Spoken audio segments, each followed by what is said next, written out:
ఒక్కరిని ప్రభువా మీరు తృప్తిపరిచే దేవుడు. మీ ఆత్మ ద్వారా మీ కార్యంను జరిగించి నిలిచి ఉండే కార్యములను ఆత్మ ద్వారా మాత్రమే ప్రభువా రుజువు చేసుకొని మహిమ పొందమని కోరుకుంటూ మరలా ప్రభువా నా ఆత్మ ప్రాణ దేహములను పరిశుద్ధపరచండి. మీ రక్తంలో నన్ను పరిపూర్ణురాలుగా చేయండి.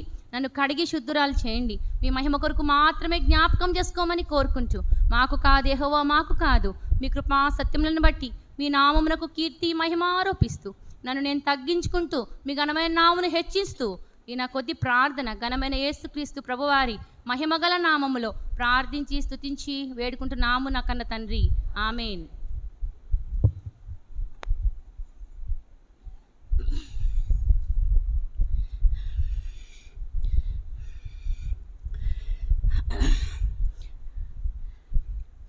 మనం మొట్టమొదటిగా మన దేవుని ఏర్పాట్లో ఉన్నామని గుర్తు చేసుకున్నాం కాబట్టి దేవుని కృతజ్ఞతాస్తులు చెల్లిస్తూ వచ్చాము.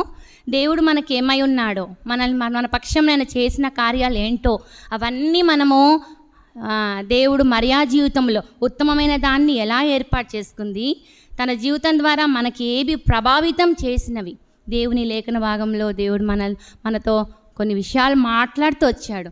మనం తీర్మానం చేసుకున్నాం. దాని ప్రకారంగా ఉండడానికి దేవుడు మనకి సహాయం చేయనుగాక. ఈరోజు మన జీవితంలో మనం చూస్తున్నప్పుడు ఈ మరియా జీవితంలో 2 పాదముల దగ్గరికి వెళ్ళిందని చూస్తూ వచ్చాము. లేఖన భాగంలో స్పీడ్గా చూద్దాము. లూకాసు వార్త 10వ అధ్యాయము 38వ వచనంలో ఆమెకు మరియా అనే సహోదరి ఉండెను. ఈమె యేసు పాదముల యొద్ద కూర్చుండి ఆయన బోధ వినుచుండెను. ఇక్కడ మనము యేసు పాదం దగ్గర కూర్చుని అని మనము ప్రార్థన మీటింగ్లో చూసాము. ఉదయం చేసిన ప్రార్థనలో. తర్వాత యోహాను సువార్త 11వ అధ్యాయంలో 11వ అధ్యాయం 32 వచనంలో అంతటా మరియా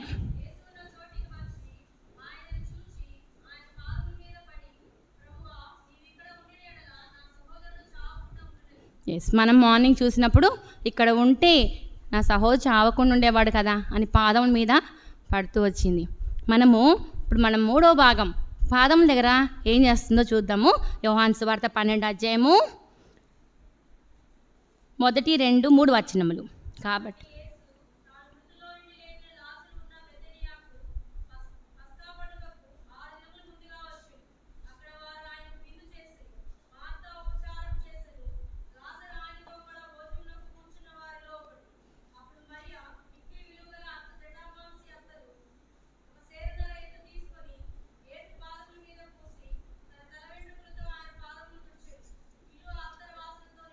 అదండి పాదములు మీకు ఏం చేసిందంటండి, ఫస్ట్ కూర్చొని వినిందండి పాదాల దగ్గర. 2వది పాదాల మీద కష్టం వచ్చినప్పుడు పాదాల మీద పడిపోయింది. 3వది ఏం చేస్తుందండి, పాదాలకి పూస్తుంది. ఏం పూస్తుంది? అత్తరు. తన తల వెంట్రుకల్ని, తనకి ఆవరణమైన స్త్రీలకు ఎంతో ఘనమైనది తల వెంట్రుకలు, అందానికి సూచనగా ఉంది. దేవుని వాక్యంలో మన అందాన్ని కప్పుకోవడానికి దేవుడు ముసుగునిచ్చాడు కదా. మనం ముసుగుని గుర్తు చేసుకుంటూ ఉండాలి. ముసుగు లేకుండా మనము మందిరానికిలో కానీ ఇంట్లో కానీ ప్రార్థన చేస్తున్నప్పుడు ఒక స్కార్ఫ్ అయినా ఏది ఉంటే అది తల మీద కనీసం ఒక టవల్ అయినా ఖచ్చితంగా దేవుని మనము ఆనర్ చేయాలా. ఈ విషయంలో మనము దేవుని గణపరిచే వారంగా ఉండాలి. మన తల వెంట్రుకలు దేవుడు ఇచ్చిన తల వెంట్రుకలు, మన తల వెంట్రుకలను లెక్కబెట్టిన దేవుడు. అవి ఎన్ని ఉన్నాయి ఎన్ని పోయినాయి మనకి చూసుకుంటూ బాధపడుతూ ఉంటాం కదా. ఇవి కావు. ఆ అందానికి గుర్తైన తల వెంట్రుకలు, సౌందర్యానికి గుర్తైన తల వెంట్రుకలతో యేసు ప్రభుని గణపరిచింది. చివరిగా ఆమెది ఎలాంటి హృదయం అంటే సమర్పణ హృదయం. సమర్పణతో చేస్తున్నదనమాట. దేవునికి సమర్పిస్తుంది. దేవా అంత నీకే. ఎందుకు? మృతుల నుండి లేపబడిన లాజరును దేవుడు, లాజరు బయటికి రాని దైవ అధికారంతో పిలిచినప్పుడు అధికారంతో లాజర్ బయటికి వచ్చాడు. చూసిన తర్వాత ఆ పడి ఉన్న పాదాల మీద పడిన వ్యక్తి కృతజ్ఞతాస్తుతులతో ఆరాధన హృదయముతో వీళ్ళు ఇక్కడ ఏం చేస్తున్నారు? మరియా ఉపచారం చేస్తుంది. అక్కడ కూడా బిజీ వర్క్లో ఉంది. అక్కడ ఏం జరుగుతుంది? ముందు లైన్లో విందు జరుగుతుంది. ఆయనకు విందు చేశారండి. మనం కూడా విందు చేస్తున్నాం కదా. ఈ 2 దినాలు విందులోనే ఉన్నాం. దేవుని యొక్క పరలోకపు మన్నా యొక్క ఆహారంతో దేవుడు వాక్యముతో పోషిస్తున్నాడు. మనం ఎంతో ఆనందభరితులంగా ఉన్నాం. దేవుడు మాట్లాడుతున్నాడు, మన మధ్యలో సంచరిస్తున్నాడు. నిజంగా మనం గమనిస్తున్నాం. ఈ యొక్క విందు చేస్తున్న సమయంలో మార్తము అదే బిజీగా ఉంది. లాజరేమో దేవుని ప్రక్కన కూర్చొని భోజనం చేస్తున్నాడు. ఇంకా ఈరోజు చివరి రోజు ఇంకా ఎవరైనా యేసు ప్రభుని అంగీకరించకపోతే ఈరోజైనా ప్రభువా ఇంకా ఎవరైనా బండగా రాయిగా విని వెళ్ళిపోతున్నామేమో, రోజు వచ్చి వెళ్ళిపోతాం కదా, మందిరంలో అలవాటు ప్రకారంగా వస్తున్నారు కదా అనుకుంటున్నారేమో. నేను కూడా అండి మీలాగనే, నేను కూడా సేవకుల కుటుంబంలో పుట్టాయి కదా, నేను కూడా అట్లే అనుకునేదాన్ని. ముందు కూర్చునేదాన్ని, పాటలు బ్రహ్మాండంగా పాడేదాన్ని, కంటత వాక్యాలు మంచిగా చెప్పేదాన్ని. అసలు నన్ను చూస్తే రక్షించబడ్డారు అనుకుంటారు. అంటే రక్షణ అనుభవం లేదు, అన్నీ కామన్గా చేస్తున్నా. నాది చదువుతుంటే ఇప్పుడు గుర్తొచ్చింది నాది. నిజంగా అన్నిట్లో ఫస్ట్ వచ్చేదాన్ని, తర్వాత మంచిగా వినాలా, మంచిగా చూడాలా, అన్నీ నేర్చుకోవాలని ఆశ, అంతవరకే. హృదయంలో మారు మనసు లేదు. అందరితో పాటు కలిసిపోతున్నాం కదా, మంచి నడవడి తల్లిదండ్రులు మంచిగా పెంచారు కాబట్టి ఆటోమేటిక్గా ఆ నైజము, ఆ బుద్ధి తల్లిదండ్రులతో పాటు మంచిగా చక్కగా కలిసిపోతాం. అయితే రక్షణ అనుభవం లేదు. అందుకే ఇంకెవరైనా ఉన్నారేమో రక్షించబడ్డానికి మంచి మిక్కి అనుకూలమైన సమయం. అయితే ఈ రక్షించబడకపోతే, యేసుప్రభు నేను పాపిని అని అనకపోతే నిత్య నరకానికి వెళ్తారు.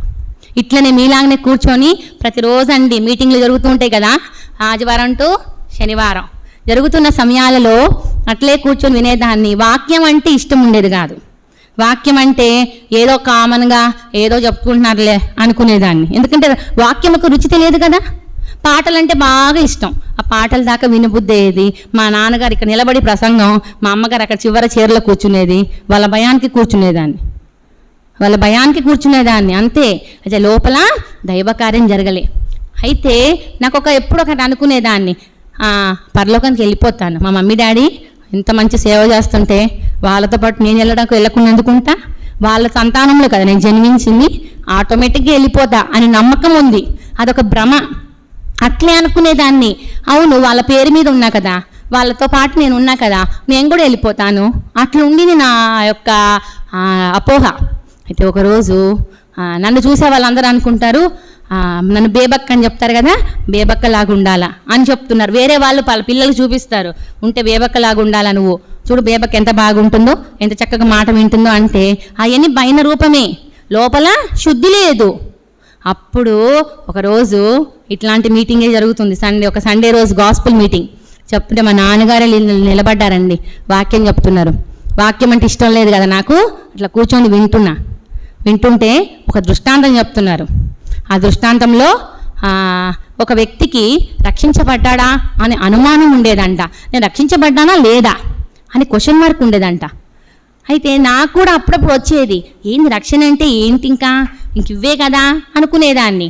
అప్పుడు మా నాన్నగారు ఆ యొక్క ఇలిస్ట్రేషన్ ఎగ్జాంపుల్ చెప్తుంటే, ఆ ఎగ్జాంపుల్లో తనకి క్లారిటీ లేదు, తనకు రక్షణ అంటూ ఒక జ్ఞానం లేదు, దాని విలువ ఎరగలేక జీవిస్తున్నాడు. ఆ రక్షణ గురించి, ఆ సిలువ గురించి చెప్తూ ఉంటే ఎవరి రక్షణ వాళ్ళదే అన్నాడు. అప్పుడు నాకు క్లిక్ అయింది మైండ్. ఓహో, అప్పుడు మాటల్లో అంటున్నాడు వాక్యంలో, అమ్మ రక్షణ అమ్మదే, నాన్నదే, ఎవరిది వాళ్ళదే, ఎవరు పాపం చేస్తే వాళ్ళు నరకానికి వెళ్తారు అని బల్లగుద్ది చెప్తున్నాడండి. ఆ రోజు నా గ్రహింపుకు వచ్చింది, ఓహో ఇదేదో అమ్మ నాన్నతో సరిపోయేది కాదు, వ్యక్తిగత అనుభవం ఉండాలా అని అప్పుడు నాకు గ్రహింపు వచ్చిందండి. ఆ రోజు నాకు ఆ వాగ్దానం అన్నారు, ఆయన ఆ వ్యక్తిలాగా నీకు అనుమానం ఉందా, ఆ వ్యక్తిలాగా ఇంకా నువ్వు సంధించబడలేదా, నేడే రక్షణ దినం, నీకు రక్షణకి తీర్మానంకి ఒక మాట చెప్తాను, ఆ వాక్యాన్ని ఆధారం చేసుకొని చదువు చెప్తున్నారు వాక్యంలో. అప్పుడు నేను కూడా తీసి 1 యోహాను 1వ అధ్యాయము 9వ వచనం, 1 యోహాను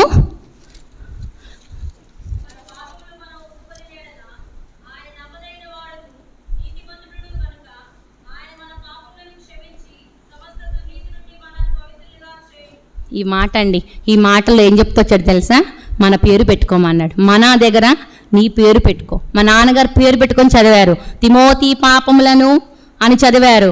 షారోను పాపములను, షారోను ఒప్పుకొని నెడలా ఆయన నమ్మదగిన వాడును నీతిమంతుడును గనుక ఆయన షారోను పాపములను క్షమించి సమస్త దుర్నీతి నుండి షారోను పవిత్రులనుగా చేయును. చదివించాడు. అట్లా చదివించిన వెంటనే వాక్యపు వెలుగులో పరిశుద్ధాత్మ దేవుడు నాలో ఒప్పింపజేశాడు. ఓహో ఇది ఇది ఎవరిది వాళ్ళదే అన్నమాట. ఓహో మా నాన్నగారితో మా అమ్మగారితో చెల్లుబాటు అయ్యేది కాదు అనేది తీర్మానంకి వచ్చానండి. అట్లనే ఎవరైనా ఉన్నారేమో, ఎందుకంటే కామన్గా అలవాటు అయిపోయే వాళ్ళు ఉంటారు. ఎందుకంటే తల్లిదండ్రులు విశ్వాసులు ఉంటారు, తల్లిదండ్రులు ఇక్కడ వస్తూ ఉంటారు, వాళ్ళని బట్టి పిల్లలు అలవాటు అయి ఉంటారు కదా. ఆ అలవాటు ప్రకారంగా వస్తున్నట్లు కాకుండా ప్రభువా ఎవరిది వాళ్ళకే, ఎవరు ఎగ్జామ్ రాస్తే వాళ్ళకే కదండి రిజల్ట్ వచ్చేది, ఎవరు చేస్తే వాళ్ళకే కదా బాధ కానీ శిక్ష నొప్పి. ఎవరికైనా నొప్పి కలుగుతుంది, ఎవరైనా పంచుకుంటారా? ఇంట్లో కడుపు నొప్పి వస్తుంది, ఇంకొక కొంచెం కడుపు నొప్పి అమ్మా నేను ఇలా పంచుకుంటా అంటామా? ఎవరిదే వాళ్ళకే. కాబట్టి ఎవరి రక్షణ వాళ్ళకే, ఎవరి జీవితం వాళ్ళకే, ఎవరి తీర్పు వాళ్ళకే. కాబట్టి యేసు ప్రభుని ఇంకా అంగీకరించకపోతే 1 యోహాను 1:9 ప్రకారంగా ప్రభువా నా పాపములు క్షమించు, నీ రక్తంలో నన్ను కడిగి నన్ను పవిత్రాలుగా చెయ్యి, నన్ను నీ బిడ్డగా చేసుకో అంటే చాలండి. ఇంకా ఈరోజు కూడా దేవుడు మనకి క్షణం ఇవ్వడానికి ఆయన ఇష్టపడ్డాడు. కొన ఊపిరి వరకు ఎవరికి ఎవరెప్పుడు ఎట్లుంటామో తెలియని లోకంలో ఉన్నాం, గతించి నటన లోకంలో ఉన్నాం. ఈరోజు కూడా మనకిచ్చిన సమయాన్ని వృధా చేసుకోక యేసు ప్రభుని నమ్ముకుంటే సమస్తం ఆయనలో మనకిస్తాడు, అన్నీ ఇస్తాడు. చదువుతో పాటు జ్ఞానం ఇస్తాడు, ఆరోగ్యం ఇస్తాడు, యవనస్తుల పిల్లలకి బలం ఇస్తాడు, కావలసినవన్నీ ఇస్తాడు, ఆత్మ సంబంధమైనవి ఇంకా ఎక్కువ ఇస్తాడు. అది శారీరకంగానే కాదు ఇచ్చేది, ఆత్మీయంగా అన్నీ ఇస్తాడు. మనశాంతి ఇస్తాడు, ప్రార్థనకు జవాబిస్తాడు, ఏం అక్కర్లు కావాలో అక్కరు తీరుస్తాడు. మీకు మీ తండ్రిగా ఉంటాడు, తల్లిగా ఉంటాడు, స్నేహితుడుగా ఉంటాడు, సమస్తంగా ఉంటాడు. ప్రియ బిడ్డ, ఇంకెవరైనా రక్షించబడకపోతే ఈ ప్రశ్న వేసుకో, నేను రక్షించబడ్డానా, నిజంగా నేను చచ్చిపోతే పరలోకం పోతానా అనే ఒక్క క్వశ్చన్, ఒక్క మాట, ఒక్క క్షణం నీలో నీవు ప్రశ్నించుకో. నిజంగా తీర్మానం లేకపోతే ఈరోజు 1 యోహాను 1:9, 1:7 యేసు రక్తము ప్రతి పాపము నుండి మనలను పవిత్రులుగా చేయును. ఒక 2 నిమిషాలు టైం తీసుకోవాలనిపించింది. ఇంకా ఎవరైనా రక్షించబడకపోతే ఖచ్చితంగా తీర్మానం చేసుకోవడానికి సిగ్గుపడవద్దు, దేవుని దగ్గర ఒప్పుకోవడానికి సిగ్గుపడకుండా ఒప్పుకుంటే నీ హృదయాన్ని చూచే దేవుడు. మనుషులు పై రూపాన్ని చూస్తారు, దేవుడు హృదయాన్ని చూచేవాడు. హృదయాన్ని చూచి నిన్ను కరుణిస్తాడు. తప్పకుండా ఈ యొక్క స్థలం నుండి వెళ్ళిపోక ముందు ఒక చిన్న తీర్మానం చేసుకొని వెళ్ళు. ఆ తీర్మానాన్ని దేవుడు మీ యొక్క ప్రభు రాజ్యములో స్థిరపరుచునుగాక. అయితే ఇక్కడ లాజరు ఆయనతో కూడా భోజనమునకు కూర్చున్న వారిలో ఒకడు. తిరిగి దేవుడు ఆయన్ని పునరుద్ధానమును జీవమును నేనే అన్నాడు. ఆయన్ని లేపాడు. ఎవరిని బట్టి లేపాడు? మరియా మార్తల యొక్క కన్నీటి, వాళ్ళ ప్రేమించిన ప్రేమకు దేవుడు ఆ కుటుంబాన్ని జ్ఞాపకం చేసుకొని లేవనెత్తుతూ వచ్చాడు. లేవనెత్తిన వెంటనే మరియా ఏం చేస్తుంది? మిక్కిలి విలువగల జటామాంసి అత్తరు సేరునర ఎత్తు తీసుకొని ఇంక యేసు పాదములకు దగ్గరికి వెళ్ళిపోయి పూస్తుందండి. వినేది, పడింది, తర్వాత పూస్తుంది, పాదాలు పట్టుకుంది. ఇంకా పూయడం అంటే మామూలు విషయం కాదు, తగ్గింపులో ఇంకా తగ్గింపు. ప్రేమిస్తున్నదని రుజువు చేసింది. కార్యము క్రియరూపంగా వచ్చింది. క్రియరూపంగా రావాలండి. లోపల నాకు చేస్తేనంటే నాకు చాలా ప్రేమ అంటాం, అది క్రియరూపంగా వస్తుందా? క్రియలు లేని విశ్వాసం ఏమవుతుందా? మృతం అంట. మనం క్రియరూపంగా నా యేసే నేను ప్రేమిస్తున్నంటే ఏం చేస్తాం? దాని ప్రకారంగా మనం జీవిస్తాం. మనకు ఒక వ్యక్తి, ఇష్టమైన వ్యక్తి, ఒక వ్యక్తి ఇంటికి వస్తున్నాడు, రానిలే అంటామండి. ఏం చేస్తాం? రాగానే ఎప్పుడు వస్తాడు, ఏ టైంకి వస్తాడు, ఎలా వస్తున్నాడు, ఫోన్లో వేస్తూ ఉంటాయి. బయలుదేరారా, ఎప్పుడు వస్తున్నారండి, ఎన్ని దిగుతారు, ఎందుకట్లా? That is love. ఆ ప్రేమ అనేది బంధించబడి ఉంటుంది. ఇష్టమైన వ్యక్తి వస్తుంటే ఆయనకు వాళ్ళకి కావాల్సిన వంటలు, వాళ్ళకి కావాల్సిన ఏర్పాట్లు, వాళ్ళకి చేసిన విధానము, ఆ గెస్ట్కి ఇచ్చే ట్రీట్మెంట్, ఎందుకు? ఇష్టపడడం. ఏసీని మనం ఇష్టపడుతున్నామంటే మనం ఏం చేస్తున్నాం? మనం ఏమైనా పనులు చేస్తున్నామా? ఏసీఆ పనులు, దేవుని మందిరములో పనులు చేస్తున్నామా? దేవునికి ఏమైనా సమర్పించుకుంటున్నామా? మన సమయము, దేవుడు మనకిచ్చిన డబ్బుని, మన ఆరోగ్యాన్ని, మనకిచ్చిన వనరులు, మనకి ఏమిచ్చాడు అన్నీ ఆయన బట్టే, మనదంటూ ఏమీ లేదు. అది గుర్తు చేసుకోవాలా. ఏం కలిగి ఉన్నామా? ఆయన్ని బట్టుకోలేము. మనకేం టాలెంట్స్ ఇచ్చాడా? పాటలు పాడేవారము, వాక్యం ఇచ్చాడా, వాయిద్యాలు వాయించేది ఇచ్చాడా, ప్రార్థన ఇచ్చాడా? అవన్నీ ఎవరి కోసం అండి? దేవుని కోసం. అవన్నిటినీ మనం దేవునికి చెల్లించే వారంగా ఉండాలి. మనకు వచ్చినవన్నీ ఏమేం చేస్తుంది? ఎంత ఖర్చు పెట్టిందో, ఆ సమయంలో ఆమెకు ఆ డబ్బు ఎక్కడి నుండి వచ్చిందో సమర్పించుకుంది. సమర్పించుకోవడానికి, త్యాగం చేయడానికి ఇష్టపడింది. అసలు నా యేసు ప్రభు ఇప్పుడు ఇంటికి వస్తే, విందు చేస్తే నేనేం చేయాలి? ఏం చెయ్యాలనేది వచ్చిందండి. మనకు వస్తుందండి అట్లా ఆలోచన, నేనేం చెయ్యాలా నా యేసు ప్రభుకి, నేను ఈరోజు కాసేపు ప్రార్థన చేస్తా, ఇంకొక అరగంట ఎక్కువ ప్రార్థన చేస్తా అని అనుకుంటామండి. కాసేపు బైబిల్ ఇంకా కొంచెం ఎక్కువ చదువుతా, ఒక వ్యక్తికి సువార్త చెప్తా, నేను మందిరంలో కాసేపు ఏమైనా పనులు ఉంటే చేస్తా. అదండి సమర్పణ అంటే. ఏం చేయాలా అనేది మనలో ఆలోచన వస్తే పరిశుద్ధాత్మ దేవుడు మనకి ఏ తలంపు ఆయన ఇస్తాడో మనకున్న దాంట్లోనే చేపిస్తాడు, బయట నుండి కాదు. లేని వాటిని చేయించాడు దేవుడు. మనకు స్థాయి మించిన పనులు ఇవ్వడు మన దేవుడు. ఏమి చేయగలవో అది చేయడానికి మాత్రమే మనల్ని సిద్ధపరిచాడు దేవుడు. ఈమె పాదములకు పూయడానికి ఖర్చు పెట్టింది, సమర్పించుకుంది, నా దేశప్రభు వస్తాడని మనసు తహతాలాడింది, ప్రేమను చూపించి ఏం చేసింది, పని చేసింది. ఆమెకి ఇష్టమున్న ఆ జుట్టుని, ఆ యొక్క తల వెంట్రుకల్ని తీసి ఏం చేస్తుంది యేసుప్రభు చూడండి, యేసు పాదములకు పూసి తన తల వెంట్రుకలతో ఆయన పాదములు తుడిచెను. ఓకే, ఏం చేస్తుంది, తల వెంట్రుకలు మొత్తం తీసేసిందండి, తుడుస్తుంది. మనం తుడవాలంటే ఏం చేస్తాము, ఎక్కడున్నావో ఆ బట్ట ఈ బట్ట తీసుకొని తుడిచేస్తాం. కాళ్ళకు తుడవాలన్నా ఆ యొక్క పట్ట లాంటిది, గోనె సంచి లాంటిది, లేదా ఏదో ఒకటి మ్యాట్ లాంటిది పెట్టేసి తుడుచుకోవడం. కానీ కాళ్ళకి యేసుప్రభు పాదముల్ని, ఎంత విలువైన పాదములు, ఆకాశం ఆయన సింహాసనం, భూమి ఆయన పాదపీఠంని పాదాన్ని పట్టుకొని తుడుస్తుంది. నా అందమంతా నీకే అయ్యా, నా ఘనతంతా నీకే అయ్యా, నువ్వే నాకు అన్ని ఇచ్చావు, నీ ద్వారానే అన్ని పొందా నేను, ఇదంతా నీకే అని జుట్టు తీసేసింది. కొప్పు తీసిందేమో, ఆమెకున్న ఎంత పొడుగు ఉందో జుట్టు అదంతా తల వెంట్రుకలు పెట్టి మొత్తం తల వెంట్రుకలతో తుడుస్తుంది. ఎంత ఇష్టం ఉంటే ఆ పని చేస్తుంది, మానక చేస్తుంది, ఇష్టంతో చేస్తుంది, ప్రియముగా చేస్తుంది. ఇంకా నేను ఆయనను వదిలిపెట్టడానికి వీలు లేదు, ఇంకా ఎవ్వరు చేయకూడదు, ఆ పని నేనే చేయాలి. ఏర్పాట్లు ఉండే వాళ్ళు చేస్తారండి, ఉత్తమమైన దాన్ని కోరుకునే వాళ్ళు చేస్తారండి. మరియ ఉత్తమమైన దాన్ని ఏర్పాటు చేసుకుంది, అందుకే దేవుడు ముందే ఇచ్చాడు. మనం చదివేది యోహాను సువార్త, అక్కడ లూకాలో మనం చూస్తుంటే తీసివేయబడనిది ఉత్తమమైనది ఏర్పాటు చేసుకుందని ఆటోమేటిక్గా మార్తకి చెప్పేశాడు. ఈమె సంగతి మొత్తం ఆమెను రికార్డ్ చేశాడు. యేసు ప్రభు మన జీవితాలని రికార్డ్ చేస్తున్నాడు.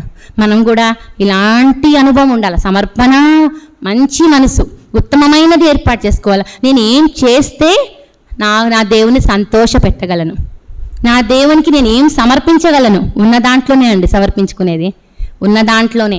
ఎక్కడుండో అప్పు చేసి, ఎక్కడో కష్టపడి కాదు, మనకున్నది దేవుడు ఏమిచ్చాడు, ఇచ్చిన దాంట్లో ఏం చేస్తున్నాం అనేది దేవుడు గమనిస్తున్నాడు. మన టాలెంట్స్ని, మన సమయాన్ని, మన జీవితాన్ని, మనకుండే ఆరోగ్యాన్ని, మనకున్న వనరులు, మనకన్నీ ఏమైతే ఇచ్చాడో వాటన్నిటి ద్వారా మనం ఏం సమర్పిస్తున్నాం అది కోరుతున్నాడు దేవుడు. మరియా యేసే పాదాలు పూసినట్టు మనం ఏం పూస్తున్నాం. అత్తరు తెచ్చింది, ఆయన మీద పడ్డమే కాదు, ఇంకేం చేస్తుందండి, ఇల్లు ఆ అత్తరు వాసనతో నిండిపోయిందంట, వాసనతో, సువాసనతో. అంటే యేసుప్రభు వచ్చాడని తెలియచేసి, ఈ ఇంటిలో అరే చనిపోయిన లాజరు లేచాడు, యేసుప్రభు వచ్చాడు, ఏంటి ఆ ఇంట్లో వాసన వస్తుంది, సువాసన ఏంటి, ఎక్కడి నుండి వస్తుంది అని అందరు వెతుకుతున్నారంట అండి. అరే ఆ ఇంట్లో నుండి వస్తుంది.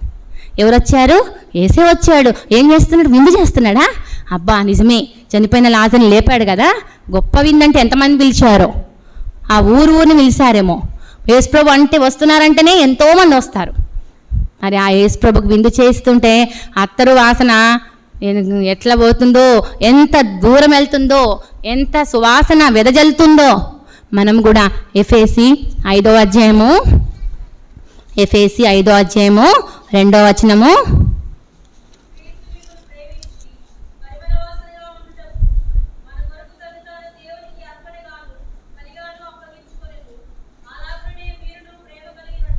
అదండి ఆమె ప్రేమని మొత్తం కుమ్మరించింది కదా. యేసయ్య ప్రేమ స్వరూపైన దేవుని ప్రేమిస్తున్నాడని రుజువు చేసుకున్నాడు దేవుడు ఆమె పక్షాన, వాళ్ళ పక్షాన. మనం యోహాను సువార్త 11:3 యేసు ప్రభు లాజరును ప్రేమించాడని ఉంది. ప్రేమించిన ఇంటిలో మరణం జరిగితే ఆ ప్రేమించిన వ్యక్తిని లేపిన తర్వాత ఇల్లు అత్తరు వాసనతో నిండింది. మనం కూడా మన కొరకు దేవుడు ఏం చేశాడు, బలిగాను అర్పణగా మన కోసము మరణించాడు. ఇంకేం చేస్తున్నాడండి, అలాగనే మీరును ప్రేమ కలిగి నడుచుకొనుడి, క్రీస్తు మిమ్మును ప్రేమించి పరిమళ వాసనగా ఉండుటకు మన కొరకు తను తాను దేవునికి అర్పణముగాను బలిగాను అర్పించుకున్నాడండి. ఆయన మన కొరకు పరిమళ వాసనగా అయిపోయాడు. అత్తరు గుర్తుకి ముందే ఆమె ఆ యొక్క పరిమళ పగలగొట్టింది. అత్తరు వాసనకి ఆ వాసన ద్వారా వెదజల్లించాడు. ఆయన మరణ, భూస్థాపన, పునరుద్ధాన కార్యములు ఆయన చనిపోక ముందే యేసుప్రభుకి అత్తరు పూసేసింది.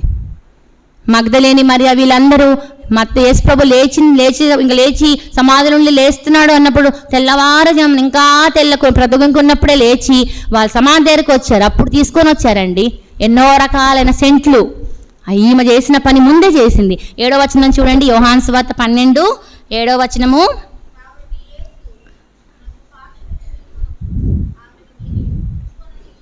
అది ఏమంటున్నాడు?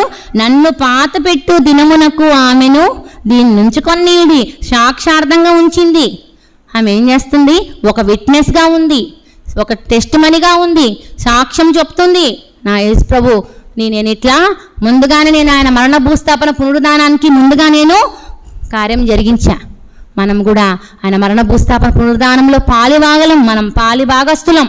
మనము క్రీస్తు మన కొరకు పరిమళ వాసనగా ఏ విధంగా అయితే మన కొరకు అర్పించుకున్నాడో మనం కూడా ఎలా నడవాలంటే లాస్ట్ లైన్లో ఎఫెసీ 5:4 అలాగనే మీరును ప్రేమ కలిగి నడుచుకొనుడి. మరి ఆ ప్రేమతో ఎలా జీవించిందో అందరినీ సమానంగా చూస్తూ వచ్చింది. 1 కొరింథీ 13వ అధ్యాయంలో అందరిని సమానంగా చూస్తూ వచ్చింది. లాజర్ని, మార్తను, వాళ్ళ ఇరుగు పొరుగు వాళ్ళని అందరిని ఎలా చూసిందో యేసు ప్రభువు మెప్పు పొందే విధానంలో, యేసు ప్రభువే ఆమె విషయంలో ఒక బిరుదునిచ్చే విధానంలో జీవించింది. మన జీవితం ప్రేమ కలిగి జీవించాలి. క్రీస్తు పరిమళ వాసనగా అర్పించుకున్నట్లు మన జీవితం ఒక సువాసనగా, పరిమళ వాసనగా వెదజల్లాలి. ఈ వాసన ఎక్కడికి వెళ్తే అక్కడ అన్నీ బ్రతకాలి, అన్నీ జీవించాలి. ఏ వాసన? సువార్త వాసన, యేసయ్య వాసన, యేసయ్య మరణ భూస్థాపన పునరుద్ధానుడై తిరిగి లేచిన వాసన మన ద్వారా ఇతరులకి కలగాలండి. కంపు కానీ, చెడు కంపు కానీ, దుర్వాసన కానీ మనం వెళ్తున్న ప్రాంతాలలో దాటి వెళ్తున్నప్పుడు ఎన్నిసార్లు ఎక్కడెక్కడో వాసనలు వస్తాయి. వెంటనే మంచి వాసనలు వస్తే ఇంకా హాయిగా మంచిగా పీల్చుకోవాలనుకుంటాం. దుర్వాసన స్టార్ట్ అయిందంటే వెంటనే మనం ఆటోమేటిక్ చెప్పనవసరం లేదు, మా చేతులు వెళ్ళిపోతాయి. అదేవిధంగా మనము ఏ వాసన కలిగి ఉన్నామండి? మృతమైన వాసన కలిగి ఉన్నామా? దుర్వాసన కలిగి ఉన్నామా? ప్రేమలేని వాసన కలిగి ఉన్నామా? కక్షలతో ఉన్నామా? కుళ్ళుతో ఉన్నామా? అసూయతో ఉన్నామా? ఇవన్నీ ఆంతరంగమైన స్వభావమే. మన లోపల ప్రేమ కలిగి నడుచుకునే వాసన కలిగి ఉన్నాడు. క్రీస్తు మన కొరకు పరిమళ వాసనగా అర్పించుకున్నాడు కదా, మొత్తం నల్లగొట్టబడ్డాడు. మొత్తం ఆయనకి మొత్తం ఏమైపోయాడు? నలిపేసినట్లు అయిపోయాడు, పొడిలాగా అయిపోయాడు. అట్లాంటి దేవుడు మళ్ళీ ఆ ప్రేమను పొందుతున్న మనము ఆ ప్రేమ కలిగి నడిపించాలి. ఆ ప్రేమను చూపించే వారంగా మరియా ముందుగానే చేసినట్లు మనం దేవుని కొరకు చేయాల్సినవి ఏదైతే మిగిలిపోయినాయో మన వంతులో మనము చేయాలి. ఆమె సమర్పణ చాలా గొప్పది, యేసు ప్రభుని గణపరిచింది. మనం కూడా ప్రభువుని ఎక్కడ పోయినా మనము ప్రభువుని గణపరిచే వారంగా ఉండాలి. ఇంకొకటి, యేసు ప్రభుకి మొదటి స్థానం ఇచ్చిన మరియా మొదటి స్థానం ఇచ్చింది. మనం లూకాసు వార్త 10వ అధ్యాయంలో 38, 39 అనుకుంటా అండి, 10వ అధ్యాయము.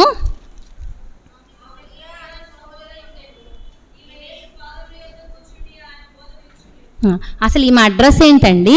ఈమె అడ్రస్ ఏంటి? చేర్చుకుందేమో ఒకరు, మరియా అసలు వచ్చి ఇన్వైట్ చేయలే. మరియా విషయం అసలు ఏమీ తెలియదు. అయితే ఏం చేస్తుంది? మనం అనుకున్నాం కదా మంచి ప్లేస్ సెలెక్ట్ చేసుకున్నాని. అయితే దేవునికి మొదటి స్థానం ఇచ్చే వ్యక్తి, మొదటి స్థానము చాలా ఇంపార్టెంట్. దేవునికి మనం మొదటి స్థానం ఇవ్వాలని దేవుడు ఆశపడుతున్నాడు. అన్నిటిలో మొదటి స్థానం ఇవ్వాలండి. సమర్పణలో మనకున్న దాంట్లో ఇవ్వాలి, ఒక పాయింట్. రెండోది, ఆమె మొదటి స్థానం ఇచ్చింది దేవునికి. మనం మొదటి స్థానం ఆయనకి ఇస్తున్నామా? మొదటి స్థానం ఇచ్చే వాళ్ళుగా మనము ఉండాలని దేవుడు ఆశపడుతున్నాడు. మన జీవితంలో మొదటి స్థానం అనేది సామెతలు 3వ అధ్యాయము 9వ వచనము. సామెతలు 3వ అధ్యాయము 9వ వచనము.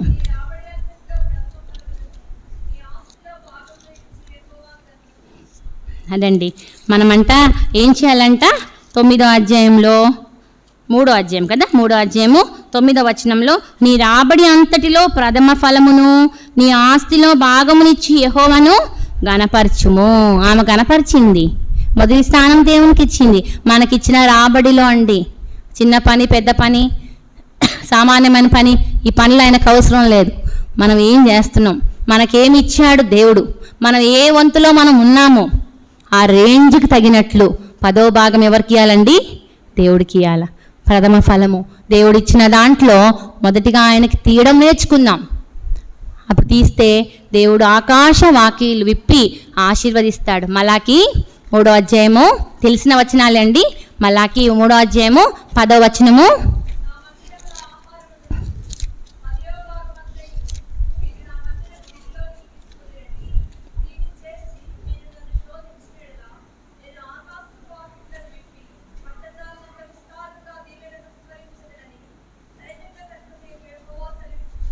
అవునండి, పట్టజాలనంతా ఏం చేస్తాడంటే, పట్టజాలనంతా దీవెనలు కుమ్మరిస్తాడు. అసలు ఏం తీస్తాడంట? నా మందిరంలో ఆహారం ఉన్నట్లు మీరు నా మందిరపు నిధిలోనికి తీసుకొని రండి. నీవు దీన్ని చేసిన నన్ను శోధిస్తే ఆకాశ వాకిన్లంట, వాకిన్లు ఇప్పుతాడంటండి. కిటికీ కాదు ఇప్పేది, ఏదో ఒక చిన్న హోల్ కాదు, సందులాగా రంధ్రం చేయడు. ఏం చేస్తాడు? వాకిళ్ళు ఇప్పుతాడంట. 10వ వంతు ప్రథమ ఫలము ఆయనకిస్తే ఆకాశాన్ని వాకిళ్ళగా ఇప్పేస్తాడంట, డోర్స్ ఓపెన్ చేస్తాడంట. ఎంత మంచి దేవుడు మన దేవుడు. చిన్న చిన్నవే అండి పాటించాలి. ఆ పాటించేవి సాతానుడు ఇంకొక స్వరం వినిపిస్తాడు, ఇవ్వకపోతే ఏం కాదులే అని. అవి ఇవ్వకపోతే నష్టంకి గురి అవుతుంది. దేనికి పాలవుద్దండి? హాస్పిటల్కి పాలవుద్దండి. ఇంకా మలాఖీలో చూపియట్లే, చిల్లి సంచిలో పడినట్లు అయిపోతుందండి. ఆశీర్వాదాలు ఉండవు. మొదటి స్థానం దేవునికి ఇవ్వు. మన మొదటి స్థానం దేవునికి ఇవ్వాలి. మొదటి స్థానము ఆ ప్రథమ ఫలము ఏదైతే మనకు రాబడిలో ఉంటుందో దేవుని వాక్యాన్ని దాని ప్రకారంగా జీవిద్దాం. ఇచ్చిన దాంట్లో మొదటి స్థానం 10వ వంతు. 100 రూపాయలు అంటే ఎంత తీయాలండి? 10 రూపాయలండి. 1000 రూపాయలు అయితే ఎంత తీయాలండి? 100 రూపాయలు. దేవునికి మనం ఇచ్చి చూడమంటాడు. ఇచ్చి చూస్తే ఆకాశ వాక్యం లిపుతాడు. శోధించమన్నాడండి. మలాకి 3:10 చదవండి. శోధించమంటున్నాడు. ఇచ్చిందంత శోధించండి. ప్రభువా మీ స్థానం నీకు ఇచ్చా, ఇప్పుడు నా అక్కర తీర్చు. మనం డిమాండ్ చేయగలం. We can demand. ఎందుకంటే దేవుని ఆజ్ఞను పాటించాం కదా. శోధించమంటున్నాడు. 100 రూపాయలు కాదండి, మనం ఇస్తే దానికి 100 రెట్లు ఇస్తాడండి దేవుడు. 100 రెట్లు ఇస్తాడు. దేవుడు చేయగలడు. సామర్థ్యం కలిగిన దేవుడు. ఉన్నవి లేని ఉన్నట్లు చేస్తాడు. మన 100 రూపాయలు అనకు ఒక లెక్క కాదు. ఆకాశం భూమి ఆయనదే. వెండి బంగారం నాదంటాడు. సమస్తం ఆయనదంటాడు. ఈ యొక్క 100 రూపాయలు 1000 రూపాయలు ఉండే 10,000 1,00,000 ఇవంతా నథింగ్. మొత్తం నీదే అయ్యా. నీ దాంట్లో ఉండి నీకే తీసి ఇస్తున్నాం. అది గుర్తెరుగుతున్నామా మనము? నీది తీసి నీకే ఇస్తున్నాం. పిల్లలకి చాక్లెట్ ఇస్తాం, ఆ చాక్లెట్ గింత తినైనా అంటాం. వాడు ఇవ్వడంటాడు. ఇవ్వనంటే అదే మన బుద్ధి. మనమే ఇస్తాము, మనకి వాడు ఇయ్యడు. దేవుడు కూడా అట్లే చేస్తాడండి. మనకిస్తున్నాడు, దాంట్లోని 10వ భాగం ఇస్తున్నామా? ఇవ్వండి అంటున్నాడు. ఇస్తే చాలు ఆకాశ వాకిని లిప్తా అంటున్నాడు. పరీక్షించుమంటున్నాడు. నన్ను శోధించు, నువ్వు ఇచ్చిన తర్వాత అడుగు, నీకు ఎన్ని రెట్లు ఇస్తాను అంటున్నాడు. ఖచ్చితంగా ఇచ్చే దేవుడు. నా జీవితంలో నేను అనుభవించాను కాబట్టి చెప్తున్నానండి. నాకు ఉద్యోగం రాకముందు నేను ప్రేయర్ చేసుకున్నా. మా నాన్నగారు ఇలాంటి వాక్యం చెప్తుంటే వినేదాన్ని. అప్పుడు నేను అనుకుంటున్నా, ప్రభువా నాకు జీవితంలో నాకు ఏదైనా భాగ్యం ఇస్తే, ఉద్యోగం ఇస్తే, ఇంకేమని ఇస్తే మొదటి 2 భాగాలు నీకే ఇస్తా ప్రభువా అని తీర్మానం చేసుకున్నాం. 2 నెలలు నీకే ఇస్తా ప్రభువా. నాకేం లేనప్పుడే పోషించావు కదా, ఇచ్చి చూస్తా. అప్పుడు నేను శోధించను, ఇస్తాను ప్రభువా.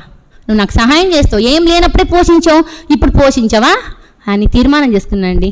ఎప్పుడో అండి, అది ఇప్పుడు కాదు. చేసుకుంటే దేవుడు కృపను బట్టి దేవుడు జాబ్ ఇచ్చాడండి. ఇస్తే అనుకున్నట్లు 2 నెలలు ఇచ్చానండి. 2 నెలలు ప్రభువా నీకే మొదటి స్థానం, నన్ను జ్ఞాపకం చేసుకుంది నువ్వే కదా, నీకు కాకపోతే ఎవరికి ఇస్తా, ఇది నీవు ఇచ్చింది నీకే ఇస్తున్నా అని ఇచ్చానండి. దానికి ఎన్ని రెట్లు చూశానా అండి. ఆ 2 నెలలు కరువు లేకుండా పోషించాడండి, కష్టం లేకుండా పోషించాడండి. దానికి ఇంకా 2 అంతలు 3 అంతలు పెరిగింది. ఒక అంకుల్ గారు చెప్తారండి, బీదర్ దేవదాస్ అంకుల్ అని హెబ్రోన్లో ఉన్నారు. బీదర్ దేవదాస్ గారు పవర్ఫుల్ స్పీకర్, ఇప్పుడు కూడా ఉన్నాడు. ఆ అంకుల్ అంటాడండి, డబ్బులు పిల్లలు అవుతాయి అంటాడు. డబ్బులు ఏమవుతాయండి? పిల్లలు అవుతాయి. ఖచ్చితమండి. విశ్వాసంలో ప్రార్థన చేసి వెతకండి, లేనప్పుడు దొరుకుతుందండి. నేను వాస్తవంగా చెప్పగలను. నా జీవితంలో నేను అది కూడా టెస్ట్ చేశా. నా జీవితంలో ప్రభువా ఈ నెలలో పలానా అవసరం ఉంది, అది తీర్చడం కష్టం, నీవు నాకు సహాయం చేసి తప్ప నాకు తెలియదని. నిజమండి, నేను ఎక్కడ పెట్టానో ఏం చేసానో నాకు తెలియదు, లేదు అని తెలుసు గ్యారంటీ. అట్లా 2-3 సార్లు చూసా. తర్వాత ఎక్కడ వచ్చిందో తెలియదు, ఆ పాయింట్లో ఉందండి అమౌంట్. ఆశ్చర్యం. దేవుడు దేవదాస్ అంకుల్ గారు దేవుడేనా, నా దేవుడు అవ్వాలన్నా నిజంగా అయ్యాడండి. డబ్బులు పిల్లలు అవుతాయి. ఆయన మనల్ని కొరత చేయనీయుడు, మనల్ని బాధ పెట్టడు. ఆయన అడిగింది 100 రూపాయలే అండి. ఆయన అడిగింది ఆయనకి ఇచ్చే దాంట్లో 10వ భాగమే. ఎక్కడో ₹1 ఇచ్చినట్లే ఆయనకి. అసలు లేని వారం మనం. అట్లాంటి గొప్ప దేవుని కలిగి ఉన్నామో ఎప్పుడు కూడా మనము ప్రథమ ఫలం ఇవ్వకుండా, మనం దాచిపెట్టుకోకుండా ముందు ఆయనకి ఇచ్చేద్దాం. అప్పులుండని, అవసరతలుండని, తర్వాత మనకి రేపు ఈ బిల్స్ కట్టాలా, ఆ ఈఎంఐలు కట్టాలి, ఇది కట్టాలి, ఇవన్నీ తర్వాత సంగతి. ఆయన చూసుకుంటాడు. ముందు ఇచ్చేసి ఆయన శోధించమన్నాడు. ఆకాశ వాకిళ్ళు ఇప్పుతాడు. విశ్వాసంతో చేపట్టండి. దేవుడు తప్పకుండా మనకు సహాయం చేసి తప్పకుండా గొప్ప కార్యములు మన జీవితంలో మనం అనుభవిస్తాం. తర్వాత ఇంకా మనకి నిర్గమకాండము 23వ అధ్యాయము 19వ వచనము. నిర్గమకాండము 23వ అధ్యాయము 19వ వచనం.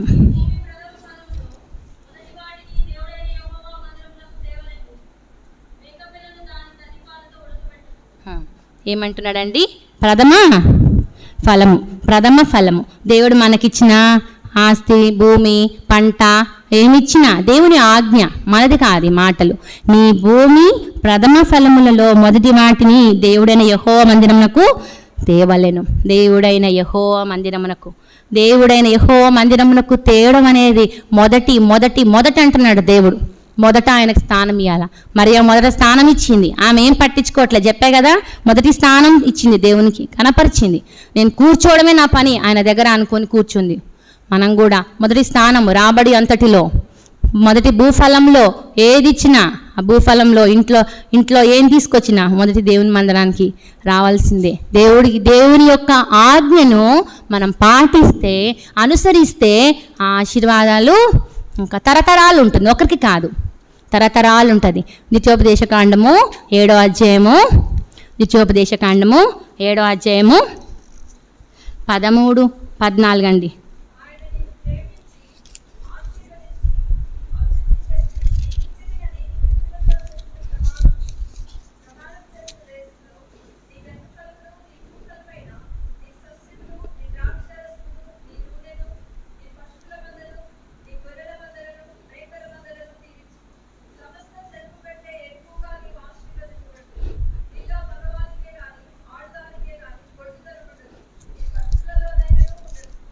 ఓకే అండి. 7వ అధ్యాయము 9వ వచనము. కాబట్టి నీ దేవుడైన యెహోవా తానే దేవుడనియు, తన్ను ప్రేమించి తన ఆజ్ఞలను అనుసరించి నడుచుకొని వారికి తన నిబంధనను స్థిరపరచువాడును, 1000 తరముల వరకు కృపచూపువాడును, నమ్మదగిన దేవుడనియు. గుర్తుపెట్టుకుందామండి మాట. ద్వితీయోపదేశకాండం 7:9 నమ్మదగిన దేవుడు. 1000 తరములండి, ఒక తరము కాదు. మనం చూస్తామండి, ఒక తరం చూడడమే గగనం. ఒక తరం చూసేదే గగనం. 3 తరాలు చూసే వాళ్ళు తక్కువయ్యారు ఇప్పుడు. 3 తరాలు చూసేవాళ్ళు. మా అమ్మమ్మ కాలము, మా అమ్మమ్మ వాళ్ళ అమ్మమ్మ కాలం చూశారు 3 తరాలు. మా నాన్నగారు చూశారు. ఇట్లాంటి కొందరు మాత్రమే ఆ భాగ్యం ఉంటుంది. అందరు చూడరు. తరతరాలు చూసేవాళ్ళు ఎవరు ఉంటారు? దేవుడు మన కుటుంబాలని ఆయన ఆజ్ఞలను అనుసరించి, అదే ఆమె చేసిన పని. తన్ను ప్రేమించి తన ఆజ్ఞలను అనుసరించి నడుచుకొని వారికి తన నిబంధనను స్థిరపరుస్తాడు. ఆయన ఇచ్చిన వాగ్దానాన్ని స్థిరపరుస్తాడు. 1000 తరముల వరకు కృపను చూపిస్తాడంట. కృప కావాలండి. కృప లేకపోతే ఈ లోకంలో జీవించలేము. మనం వేరే వాళ్ళ దగ్గర జాబ్ కోసమో ఇంకో పనులు వెళ్తాం. అరే కొంచెం జాగ్రత్తగా చూడండి మా విషయం. హాస్పిటల్కి వెళ్తే కొంచెం జాగ్రత్తగా మా విషయం, మా బాబుని చూడండి అంటాం. దేనికోసం? వాళ్ళ కరుణకు పాత్రలు అవ్వాలని, వాళ్ళ యొక్క దయకు ప్రాప్తులు అవ్వాలని మనం కోరుకుంటాం. మరి దేవుడు కృప చూపుతాడంట. ఆయనే చెప్తున్నాడు, 1000 తరముల వరకు కృప చూపిస్తున్నాడు. మనం చూడము ఆ తరాన్ని చూపిస్తాడు.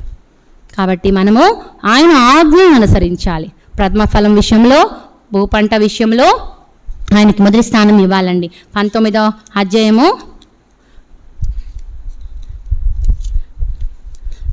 నిర్గమకాండము 19వ అధ్యాయము 13వ అధ్యాయము మొదటి 2 వచనములు.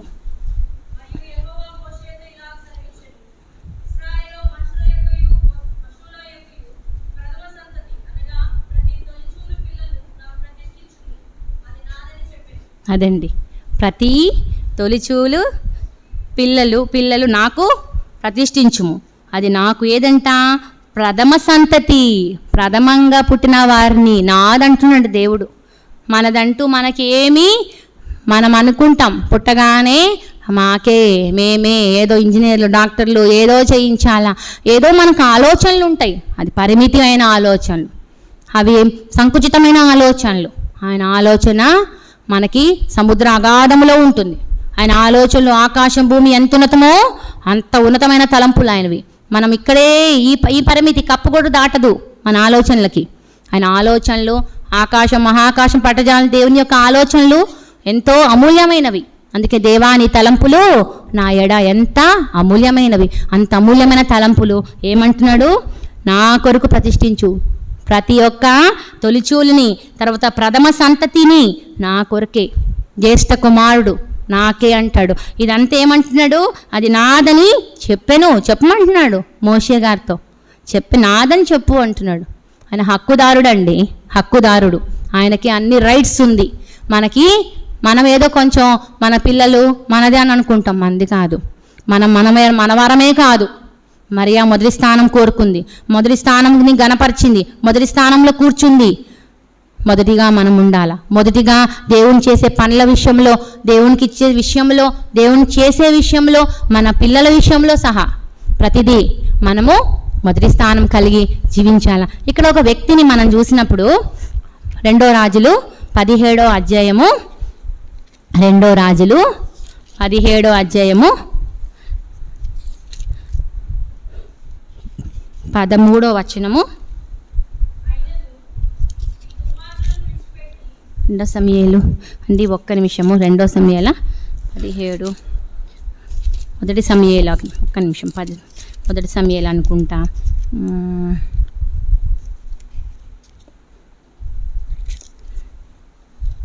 సారీ అండి, మొదటి సమూయేలు అన్నాను, రాజులు, మొదటి రాజులు 17, 13.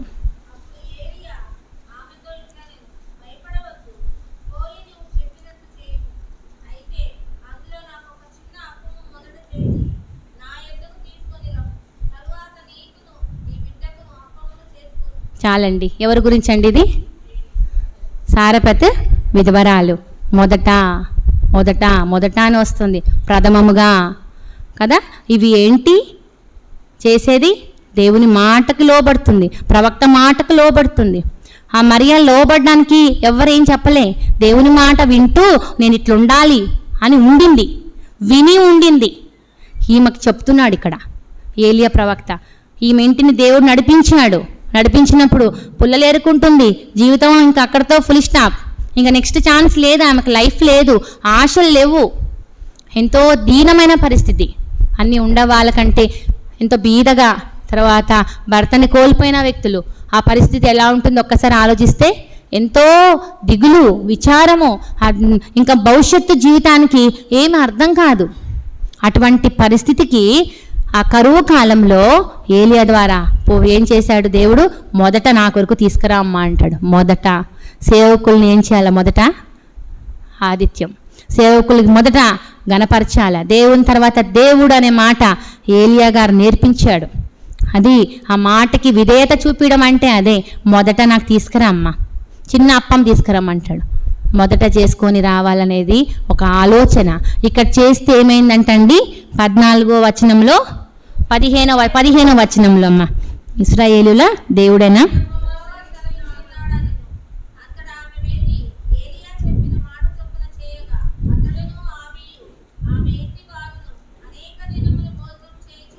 అదండి, అనేక దినములు. ఇంకా తర్వాత వచనం చూస్తే, యెహోవా ఏలియా ద్వారా సెలవిచ్చిన ప్రకారము తొట్టిలో ఉన్న పిండి తక్కువ కాలేదు, బుడ్డిలో ఉన్న నూనె అయిపోలేదు. చూసారా, యెహోవా సెలవిచ్చిన మాట, ఇశ్రాయేలు దేవుడు సెలవిచ్చిన మాట చొప్పున అస్సలు కరువు అయిపోయిన దాకా ఆమె జీవితం ఎక్కడ ఫుల్ స్టాప్ అయింది అనుకుందో అక్కడ నుండి ఆరంభమైందండి.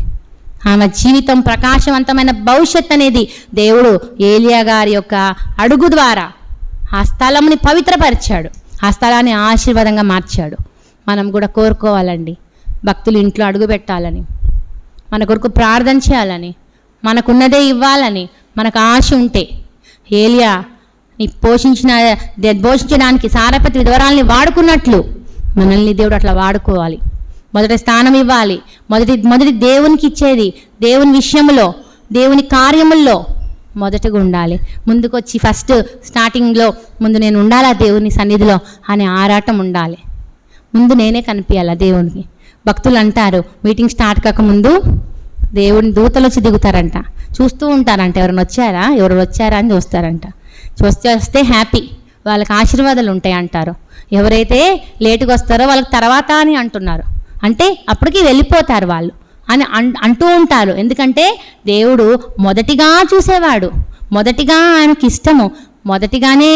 అందుకే ఆయన పెందలకడ ఆయన ఆశపడేది ఎప్పుడు ఫ్రెష్గా ఉండాలా, తాజాగా.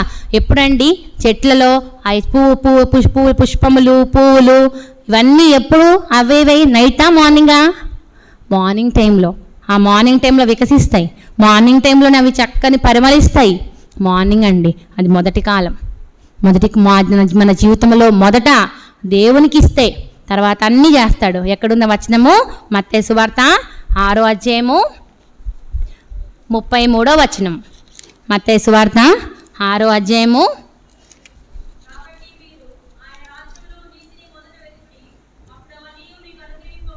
అదండి, మొదట ఆయన రాజ్యమును నీతిని వెతకాలి. మాకు కూడా ఎన్నో మా పనులలో ఏమైనా చేస్తుండి మర్చిపోయామా అనుకుంటాడు మా నాన్న ఒక్కొక్కసారి.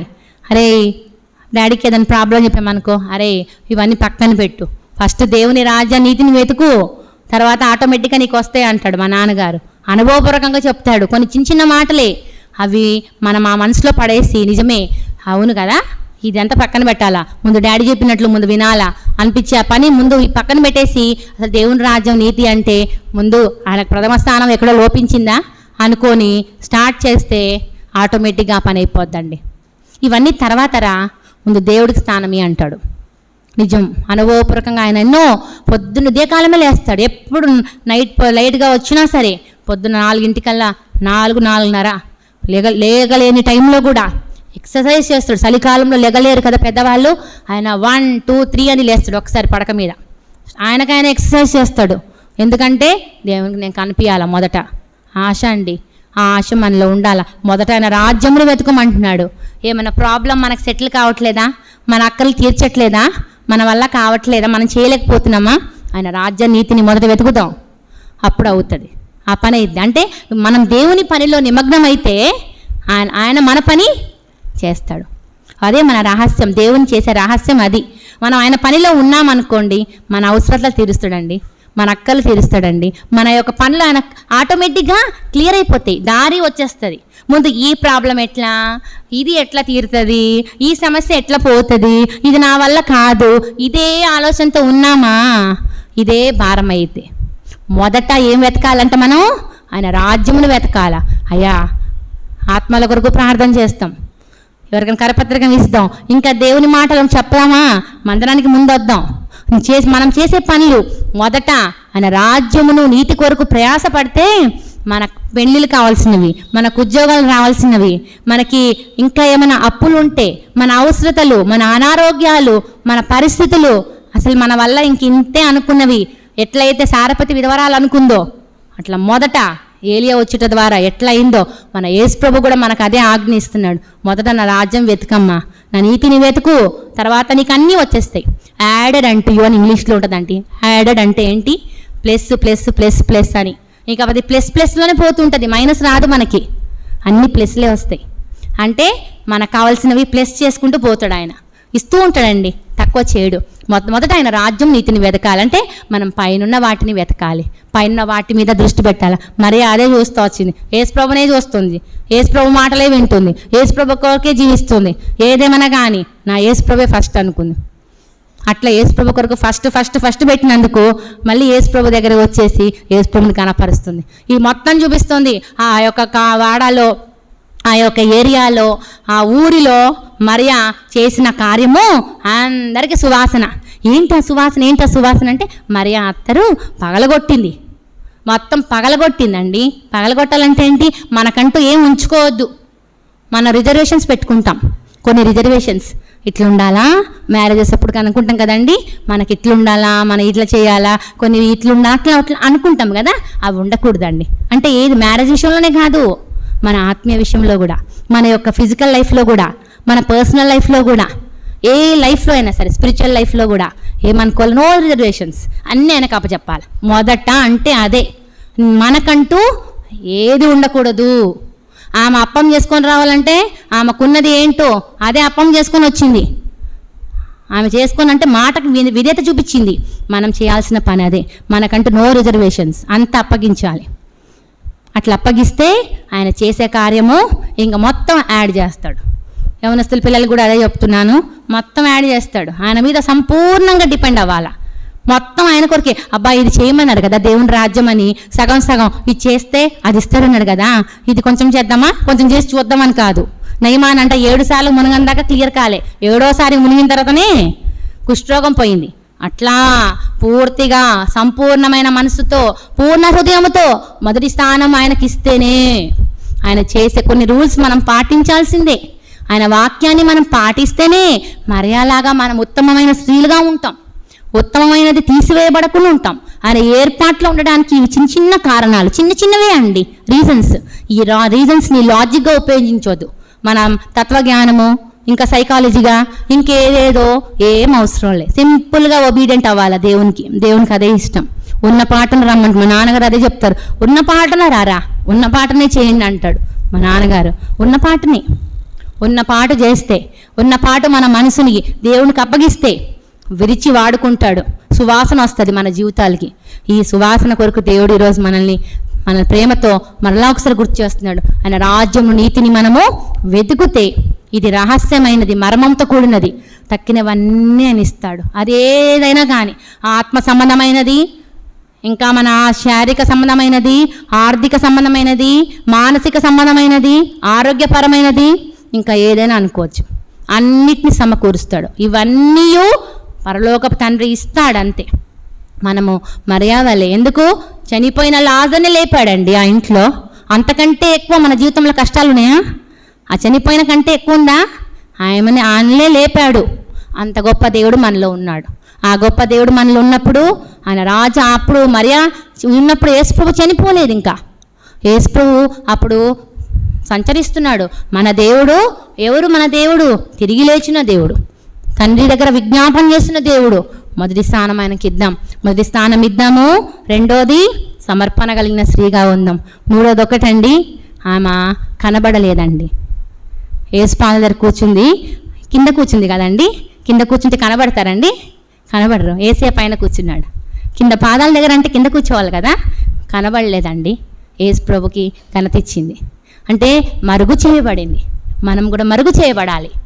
మన జీవము క్రీస్తులో ఏముందంట? దాచబడి ఉందంట. కొలసీలో చూద్దామండి. కొలసీ 3వ అధ్యాయము, కొలసీ 3వ అధ్యాయము 3వ వచనం, 2-3 వచనములు.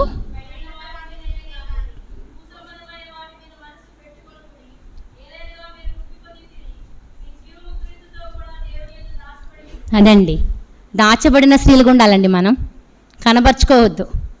మనం చేసిన పని కనబడాలని చేయకూడదండి. మరియా చేయలేదు. వాసన వచ్చినప్పుడు ఎవరబ్బా ఏం చేశారు, ఏం పని చేశారు అని అంటే అప్పుడు బయటికి వచ్చిందండి. మరియా పగలగొట్టిన అత్తర్ని గుర్తు చేస్తున్నారు. అప్పుడు దేవుడు చెప్తున్నాడు, నా కొరకు చేసింది. మనం కూడా దాచబడిన వారంగా ఉండాలా. ఏసే పని చేస్తాము, కనబడొద్దు. ఆయన కనబడాలండి. ఆయన కనబడితే ఆయనకు మొదటి స్థానం ఇవ్వాలన్నాం కదా ఇందాక. మనం దాచబడాలి.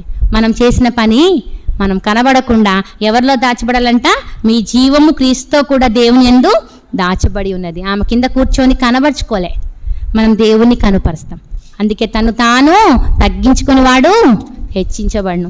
దేవుడు మనం హెచ్చించబడకుండా తగ్గించుకొని దాచబడిన వారంగా, అంటే ఆత్మీయమైన విధానంలో సుగుణాలు, ఆత్మీయమైన సుగుణాలండి, డివైన్ క్వాలిటీస్, ఆంతరంగంలో ఉన్న క్వాలిటీస్. ఆ లోపల ఎవ్వరు తీయలేరు అన్నాం కదా, నిన్నట్టుండి వింటున్నాం. ఆ తీయలేని క్వాలిటీస్, అక్షయ అలంకారంలో అవన్నీ ఇంకా చెప్పట్లేదు. అవన్నీ క్వాలిటీస్ అన్నీ మన హృదయంలో భద్రం చేసుకొని దాని ప్రకారంగా స్టెప్ బై స్టెప్, ప్రభువా నాకు సహాయం చేయి, నేను దాగబడి ఉండాలా, నీవు కనబడాలి. సిలువ ఏం చూపిస్తుంది? మరణాన్ని చూపిస్తుంది. సిలువ చూపిస్తుంది, కనబడేది చూపిస్తుంది. అదే యేసు ప్రభువే దేవుడని చూపిస్తుంది. మనము కాదు, మనం మృతి చెందినాం, క్రీస్తుతో మృతి చెందాం, క్రీస్తుతో పాత పెట్టబడ్డాం, క్రీస్తుతో లేపబడ్డాం. ఆ లేపబడిన అనుభవంలో ఉన్న వాళ్ళే దాచిపడి ఉంటారు. నేను కాను క్రీస్తు అంటాడండి పౌలు. కొలసి 2వ అధ్యాయము 20 వచనము. మీరు క్రీస్తుతో కూడా సిలువ వేయబడి ఉన్నారు, ఇక నువ్వు జీవించువాడు క్రీస్తే నా యందు జీవించుచున్నాడు. నేను ఇప్పుడు శరీరమందు జీవించుచున్న జీవితము నన్ను ప్రేమించి నా కొరకు తన్ను తాను అప్పగించుకొనిన దేవుని కుమారుని యందు ఎందలి విశ్వాసం వలన జీవించుచున్నాను. ఆయన కూడా క్రీస్తుతో కూడా మరణించాడండి, క్రీస్తుతో తిరిగి లేచాడు. అందుకే నేను కాదు, క్రీస్తే నా యందు జీవిస్తున్నాడు. దాచబడిన వాళ్ళు క్రీస్తుని చూపిస్తారు. మనలో ఇంకెక్కడ చావలేదో, ఇంకెక్కడ మనలో శిలువ కార్యం జరగలేదో, ఇంకెక్కడ మనలో ఆత్మీయమైన రూపం రాలేదో, మొదటి స్థానం ఇవ్వట్లేదో, క్రయం చెల్లించట్లేదో, మన లోపల దాగలేదో, ఇంకా దాచాం, నేను కాదయ్యా దేవుడయ్యా యేసు ప్రభువయ్యా అని అనే స్థితిలో మనం ఉన్నామా లేదా? క్రీస్తులో దాచబడిన వాళ్ళు క్రీస్తునే చూపిస్తారు. ఆ శిలువ వైపు చూచేవాళ్ళు యేసుని చూస్తారు. ఎందుకు శిలువ వైపు చూచేవాళ్ళు? ఆ శిలువలో ఉన్న తగ్గింపు, విధేయత, ఉదయకాలం చూసినవన్నీ, ఆ లక్షణాలన్నీ వచ్చేస్తాయి, ఆ రూపమంతా ఉంటుంది. కాబట్టి మనం దాగబడి ఉంటాం. ఆటోమేటిక్గా ప్రభువు ప్రస్ఫుటంగా మన జీవితం ద్వారా గొప్పగా మహింపరచబడుతుంటాడు. ఆయనను ఘనత వహించే దేవుడుగా, ఆయన గొప్ప చేసే వారంగా ఈ 3 అనుభవంలో క్రయం దాచబడిన స్త్రీగా ఆమె వలె మన మరియ వలె ఉండాలి. మొదటి స్థానం ఇచ్చిన స్త్రీగా మరియ వలె ఉండాలి. తర్వాత సమర్పించుకునే స్త్రీగా మరియ వలె మనం కూడా ప్రభు యొక్క రికార్డులో, ప్రభు యొక్క మెప్పులో, ఆయన అనుకునే యొక్క స్టాండర్డ్లో ఉండడానికి ప్రభు నిజముగా మనకి సహాయం చేయాలని, ప్రభు ఇట్టి అనుభవము నా అనుభవముగా చేయి, మరియ యొక్క అనుభవమే నా అనుభవముగా చేయని మనము ప్రభుని అడిగి ఆ విధంగా ఉండడానికి, ఆత్మీయమైన విధానంలో మాత్రమే ఉండడానికి, శారీరకంగా ఏ విధంగా చూడకూడదండి. మనం ఆత్మీయులం, ఆత్మీయమైన చూపుతో చూడాలి. అటువంటి చూపగలిగిన స్త్రీలమైన మనం యోగ్యమైన జీవితం కలిగి ప్రభు మహిమ కొరకు జీవించును గాక. ప్రభు ఈ మాటలు దీవించును గాక.